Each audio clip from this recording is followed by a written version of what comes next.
because we will hear a story of how it actually happened. It's not just the vendor speaking, it's actually the client here as well. So I'd like to welcome Justin and Enbi from Kasisto, and also your two guests from Nedbank who can just introduce themselves if you don't mind. There's, I think we might get one more mic. Oh, there we go. There's some mics here. And we are looking forward to seeing how Nedbank has used this technology. Welcome. Nice to see you.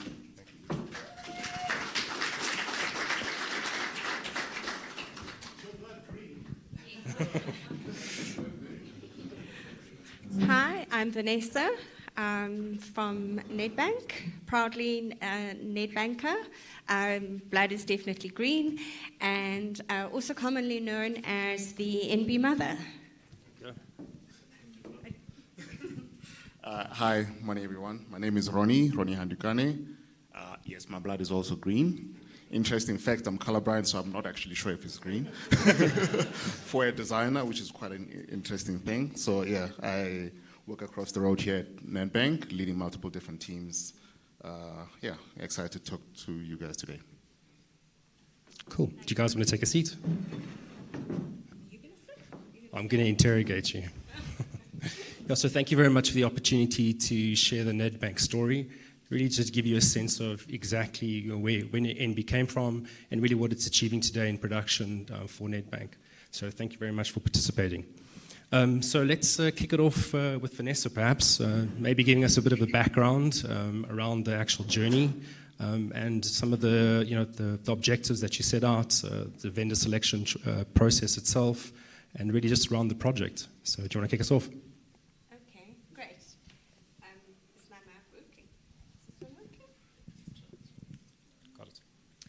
So firstly, I think, like most financial institutions, Nedbank has a very defined digital strategy that we wanted to align to, as well as aspirations not just to digitize, but to grow experiences or deliver experiences that delighted our customers. So that was our aspiration. Our vision was to create a humanized digital assistant to handle everyday banking queries. For example, what is my balance? What is my profile limit? Can I change my profile limit? What we find on our digital platforms these days is there's a lot of feature bloat. So often customers can't find what they're looking for. So do we have a tool that can really assist and give us contextual information as opposed to just answering yes or no? Business objective was to reduce the live chat volumes and freeing agents to deal with the more complex queries.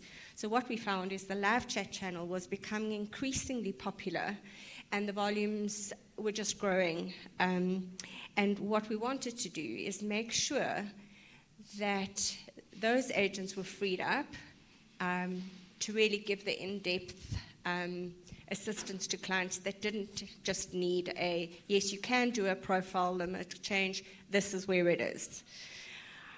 The other thing that assisted or attributed the growth in the live chat channel is resistance to go through the traditional branch channels, especially during COVID. So I think that also started increasing the popularity of the live chat channel. So that was kind of how we set up on our journey.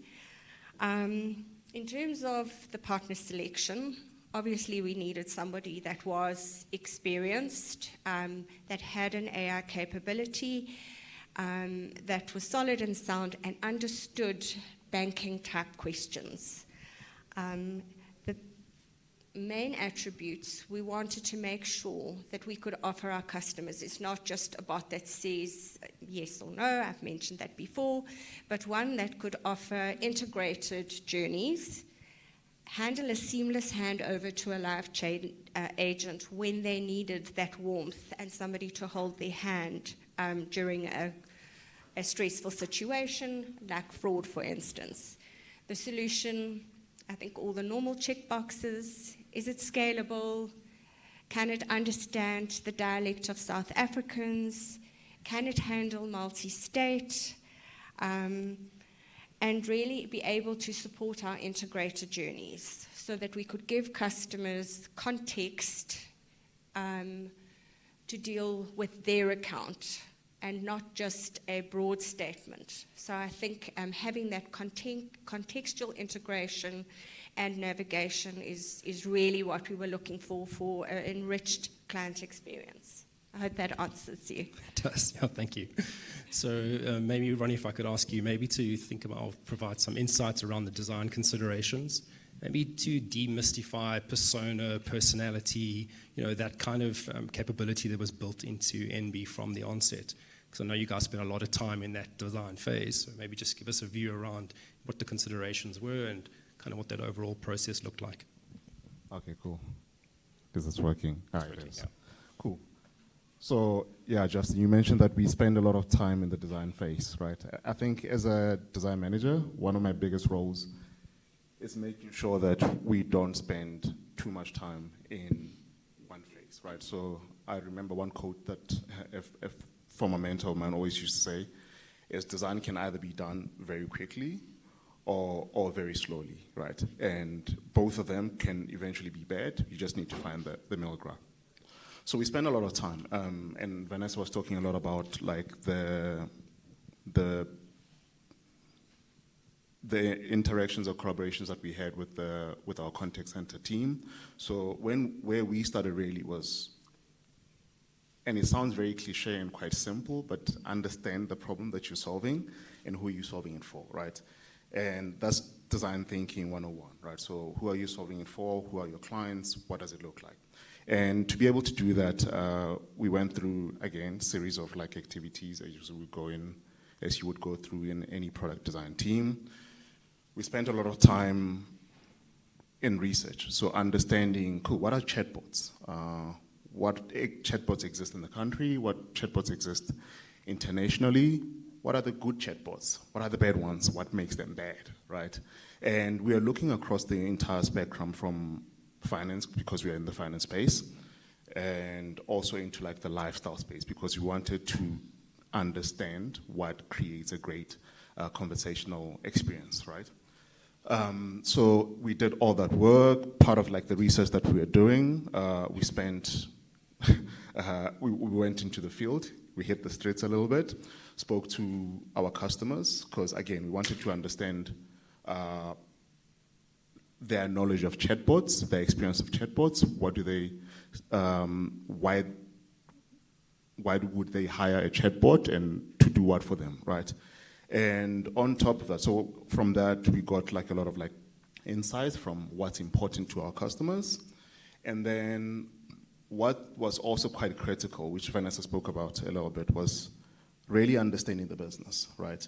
Because I think in a lot of like my experience in managing a lot of like different products as a designer, we're very good at like the design piece, very bad at the business part, right? So we spent a lot of time, I see Mimi's here from the contact center, we spent a lot of time in that space to understand the business. So what does the contact center business look like, right? What problems are they looking to solve? Where are they heading? Where can we actually introduce a bot to alleviate some of those problems? So we had all that amount of work to really understand exactly what the landscape looks like.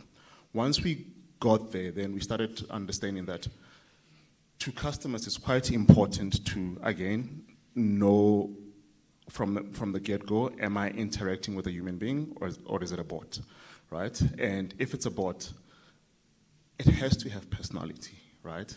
And the personality part was something that came a lot from the user testing sessions that we had, which was quite important to our customers, right?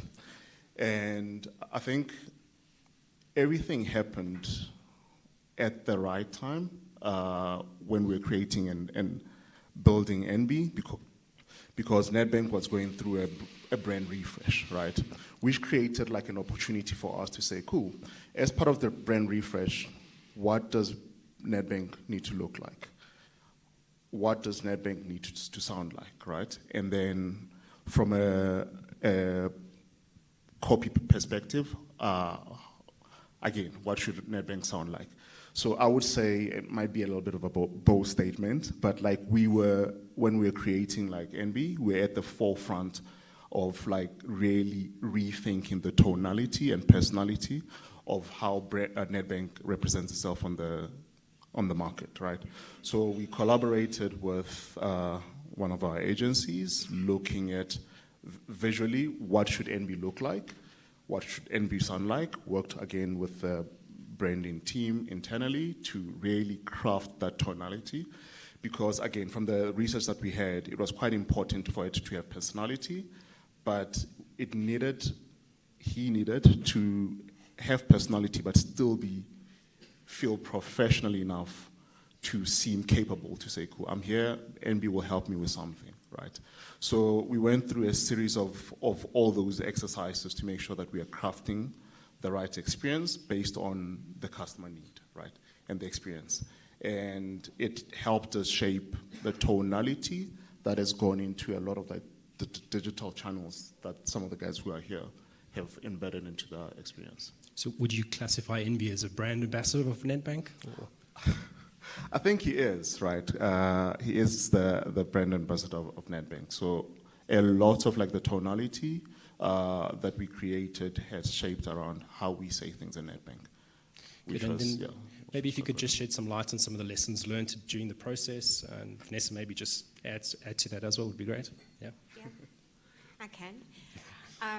So firstly, Prof, you'll be very proud to know that half of my execution team are ladies. So we tick that box. But I think definitely lessons learned. Make sure that you're design-led, leading to what Ronnie says. If you do want to make a real difference in the customer's life, I think having visionary leadership makes a huge difference. Having a cohesive and appropriately skilled, passionate team and partnership is absolutely critical to success. The startup journey is hard because you're trying to solve 250 journeys all at once. So, how do you do the trade-offs in terms of an MVP? We didn't really want trade-offs. So it might have taken us a bit longer, but we wanted to make sure that what we envisaged is what came to life. The second thing is make sure you leverage off the data and the voice of the customer. So now that we're 2 years in the journey, the data that we get from what customers are asking, how they're asking the questions, and what they're expecting as an answer. Are we really solving their problems? So don't think that it's a drop and go. It's constant looking at that data and making sure that the voice you listen to, in order to keep that client sentiment at the heart of every response, of every change, of every enhancement to digital. It is a continuous process. So yeah, executing it, putting it onto your digital channels and expecting it to work. If you really want it to work, you need to just carry on with that process.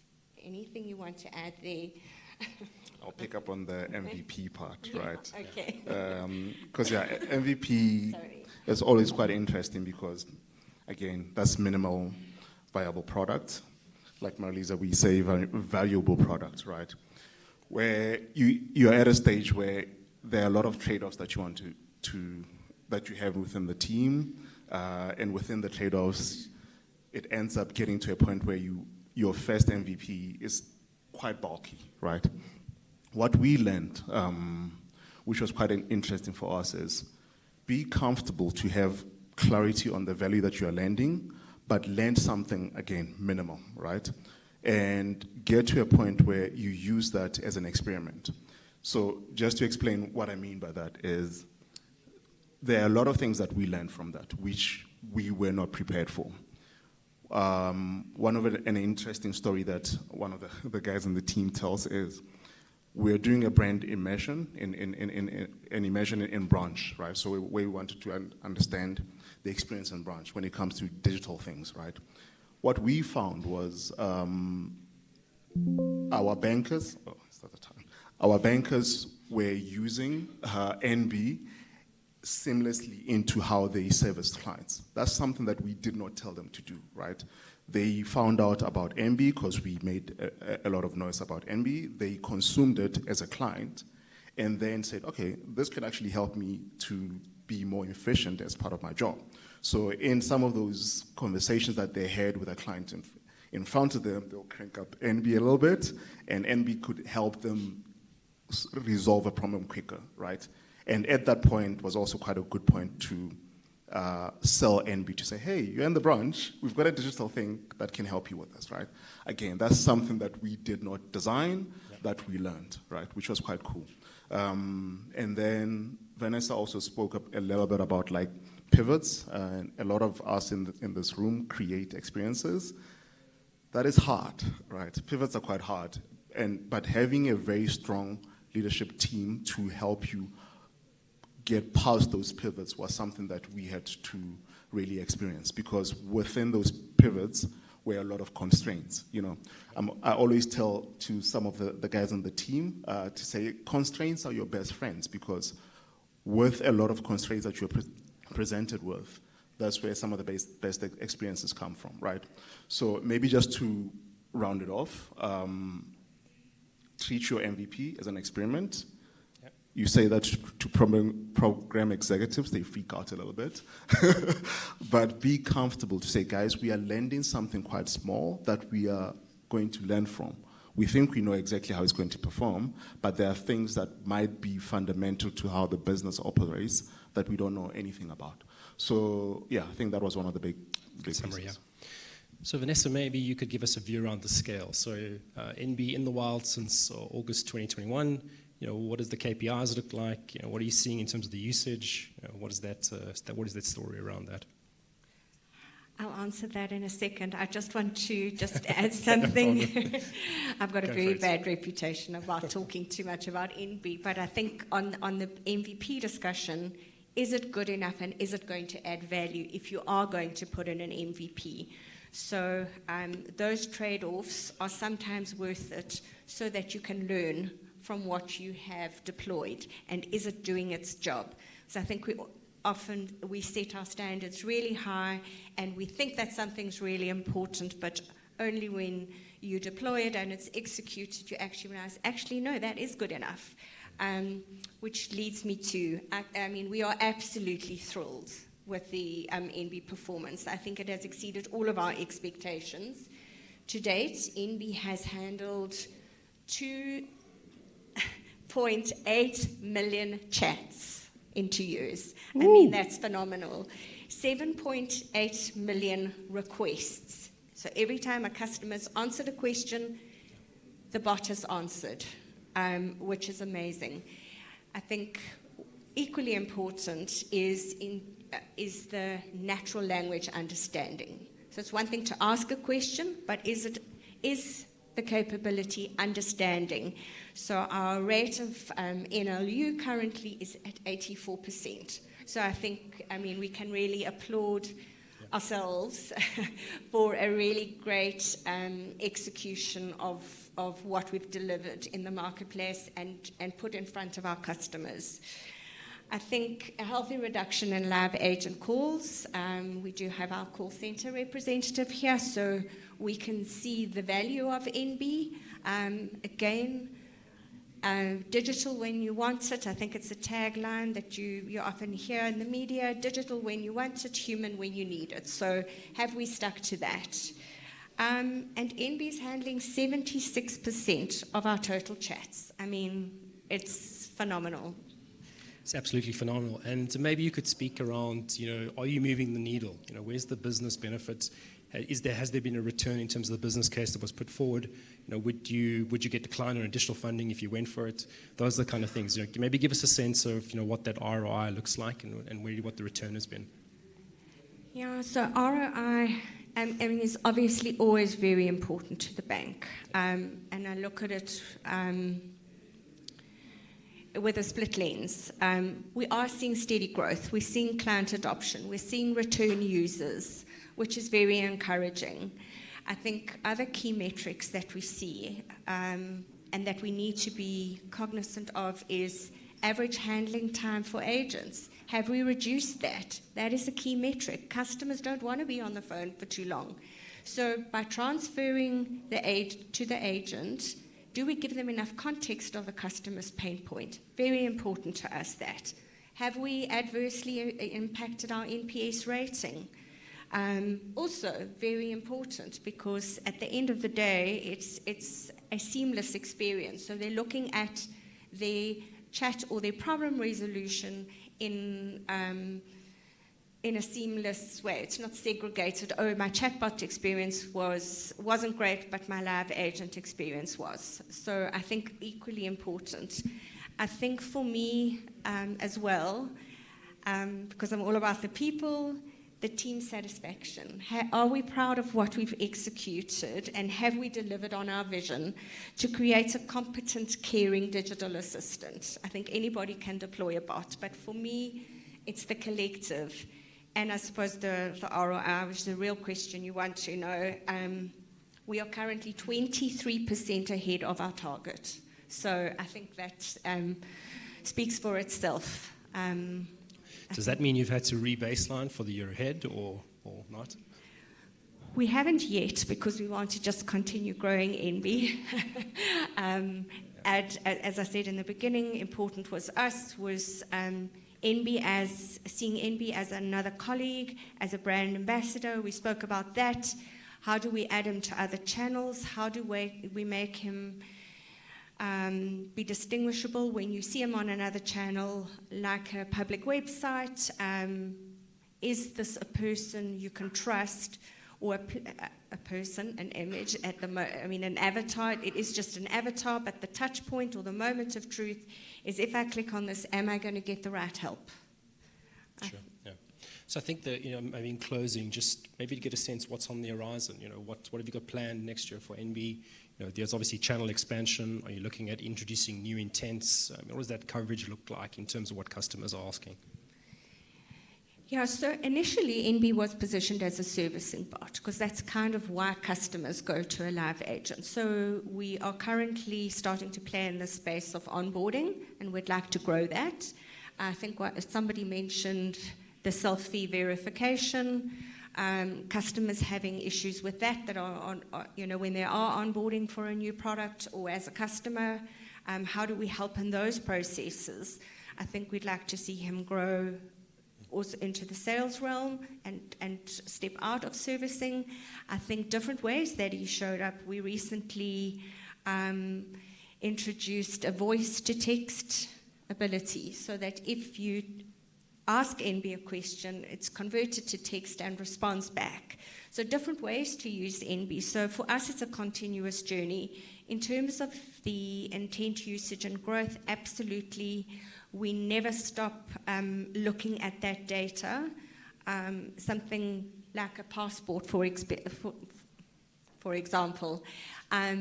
Customers assume that the banks know about the passport application that you can do at a branch. So we had to grow, and we had to make sure, if this is what customers are asking, looking at the volumes, then it's something we need to consider. So yes, definitely there is lots from an expansion perspective. Well, thank you for that, yeah. Good, thank you. Good timing as well. Let's give them a hand, but they're not going yet.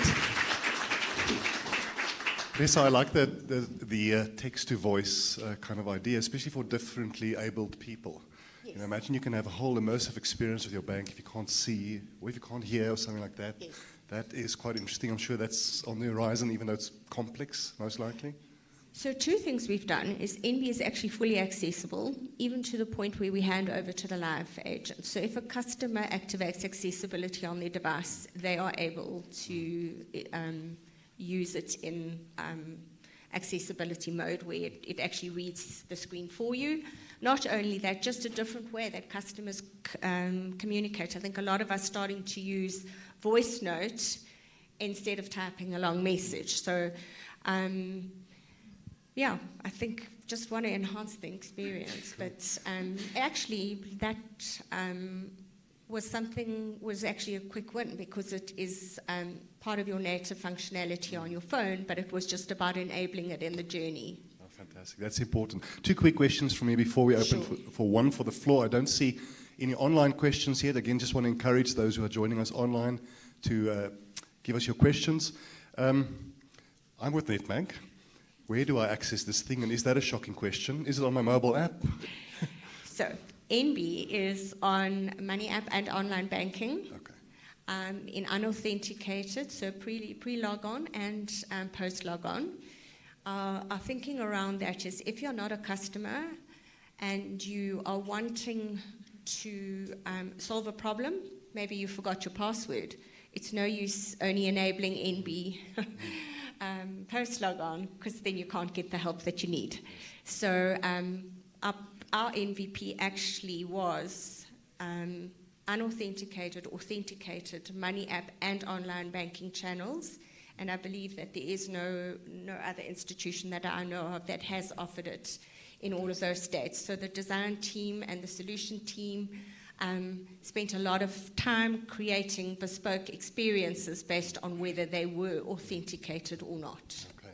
Last question from me. Am I right in saying, I'm assuming, the name Enbi, Yes. for those of you who have green blood, comes from your staff numbers starting with NB?